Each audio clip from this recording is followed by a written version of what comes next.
What's your position on DAC? Well, I think both Bruce and Johan mentioned the difficulty and the costs of CO2 capture when you start to reduce the purity below 90%, below 50%. When we're talking about DAC, we are talking about 0.04%. So thermodynamically, it is difficult to catch. Where you can, you should be avoiding emitting that CO2 or catching it at source. It's more, let's say, less energy intensive to do so.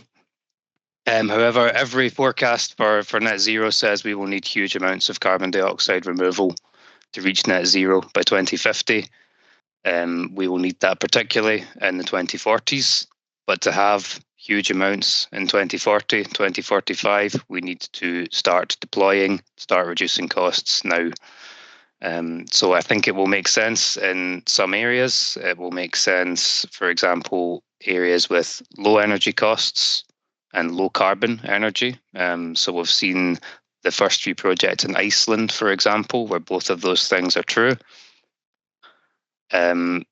Policy is going to be a key driver in where DAC happens and where it does not. So the enhanced 45Q credit for $180 per tonne captured in the US is driving a lot of interest in some initial deployment there.